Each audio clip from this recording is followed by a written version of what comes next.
네, 서울 광진구가 국회의원 이정헌입니다.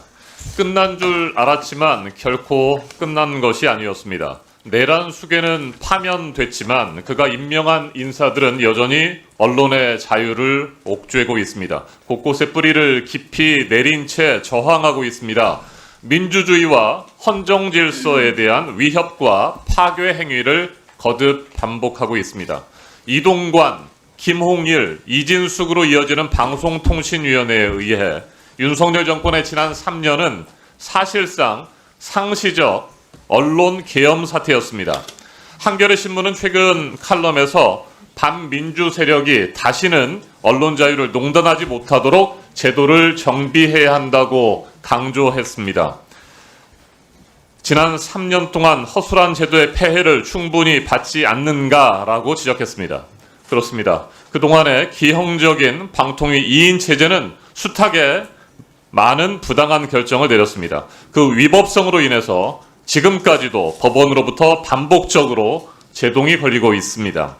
그럼에도 불구하고 이진숙 방통위원장은 국민교육 컨텐츠의 중심이자 공영방송이며 공공방송의 공공성의 마지막 보루인 EBS마저 사랑하는 후배에게 넘기려는 시도까지 감행했습니다. 다른 것도 아니고 EBS입니다.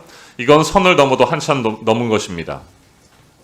KBS를 완전 장악했고 MBC를 탄압한 것도 모자라서 EBS까지 소나귀에 넣으려는 알박기 인사가 아니면 도대체 무엇이란 말입니까? 사적인 인연과 관계로 우리의 공영방송을 무너뜨리고 있습니다. 이번 조기 대선은 내란의 잔재를 완전히 극복하고 심판하는 계기가 될 것입니다. 새로운 민주주의로 나아가면서 진짜 대한민국을 새롭게 건설하는 선거가 될 것으로 저는 확신합니다. 저는 줄곧 진보와 보수 어느 정권이 들어서더라도 공영방송이 정치에 휘둘려서는 안 된다고 말씀드려왔습니다. 부당한 거부권에 막혀서 이루어지지 못했던 공영방송 지배구조 개선, 그래서 반드시 필요합니다. 이번 대선 이후에 출범할 새로운 정부는 방통위와 방심위가 비판 언론을 통제하는 권력의 도구로 전락하지 않도록 합의제 행정기구라는 본래의 정체성과 역할, 존재 이유, 그 가치를 회복시켜야 합니다. 2025년 6월 3일 이후 대한민국은 분명히 달라질 것입니다. 민주주의를 파괴하고 헌정 질서를 유린한 내란 사태와 상시적 언론 계엄 사태를 이제는 반드시 끝내야 한다고 생각합니다. 이진숙 방송통신위원장께 질문을 드리도록 하겠습니다. 앞서 존경하는 우리 동료 의원께서도 지적을 하셨습니다만 국회 대정부 질문의 답변 태도에 대해서 비판의 목소리가 큽니다. 오죽하면 우원식 국회의장께서는 이진숙 위원장의 답변 태도에 대해서 적개심이 가득한 것 같다라고 이렇게 지적을 했을까? 저도 비슷한 생각을 그 당시에 가지고 있었습니다. 동문서답으로 일관했고 답변할 수 없다라고 했고 이 자리에서 말하지 않겠다고 했습니다.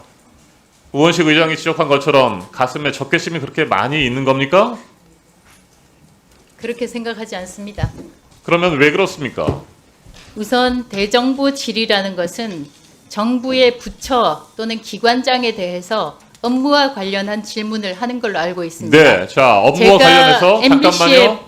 네, 업무와 관련해서 우리 국민들이 궁금해하는 것을 질문하는데 답변할 수 없다, 이 자리에서 말하지 않겠다, 동문서답으로 일관하는 게 맞습니까? 자, 제가 다시 질문드립니다. 국회 대정부 질문 그리고 국회 과방위 지금 현안 질의에 이진숙 위원장은 자연인으로 앉아 있습니까? 아니면 대한민국의 공영방송과 방송의 독립성을 지켜야 할 방송과 통신의 모든 것들을 총괄하는 방통위원장 자격으로 앉아 있는 겁니까? 답변하십시오. 제가 미리 받은 질의의 요지는 KBS 수신료 관련이었습니다. 제가 MBC 보도본부장이었던 것이 2014년 벌써 11년 전의 일입니다. 네, 자 그래서 제가 질문 드리는 거 보도본부장 아닙니까? 시절에 있었던 일을 질문하는 것이 대정부 질의라고 생각지 않습니다. 국민들이 그걸 궁금하게 생각한다고 저는 보지 않습니다. 국민들이 궁금해하는 것을 우리 국회의원들이 질의를 하는데 이진숙 위원장이 그것을 국민들이 궁금해하지 않는다고 재단하면서 답변을 하지 않는 태도는 아주 잘못된 것입니다. 개인의 감정이나 생각이 있을 수는 있습니다.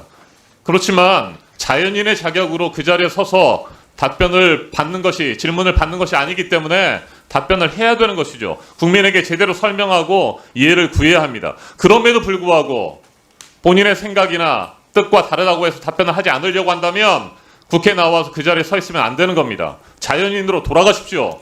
방통위원장 자리 사퇴하시고 자연인으로 돌아가서 가슴 속에 있는 적개심을 저작거리나 광장에서 토해내십시오. 그러지 않고 방통위원장 자격으로 이 자리에 있다고 한다면 우리 국회의원들이 질문하는 거에 대해서 답변하셔야 됩니다. 저는 그다음 질문 오히려 드리겠습니다. 그런 질문을 한 국회의원이 질문에 저에 대해서 답변하십시오. 적개심이 있다고 생각합니다. 네, 제 질문에 답변하십시오.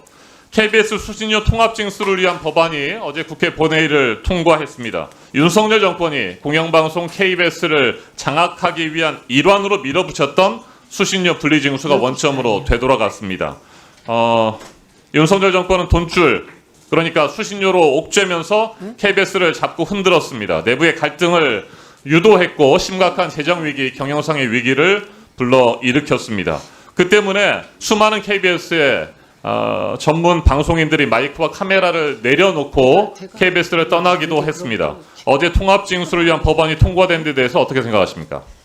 저는 KBS 직원 4,000명, 5,000명 직종에 따라서 다르지만 KBS 직원 5,000명을 위해서 5천만 명의 국민들이 희생해야 된다고 생각합니다.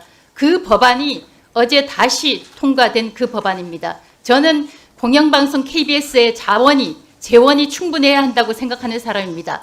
BBC는 KBS 수신료의 10배를 받고 있습니다. 오히려 KBS 수신료를 올려야 하는 것이 맞지, 국민들이 분리징수하는 이 선택의 자유를 우리 국회가 막아서는 안 된다고 생각합니다. KBS 직원 5,000명을 위해서 전 국민, 대한민국 국민 5천만 명이 희생하는 것입니다. 그게 말이 된다고 생각하십니까? 잠깐만요. 이 수신료 구조는 잠깐만요. 그러니까 국민의힘 쪽이 여당일 때 그리고 야당일 때 이게 다 합의해서 통합 징수로 가기로 했고, 이 역사가 지금 몇 년 돼요? 한 20년 넘지 않았어요? 30년 됐어요. 30년.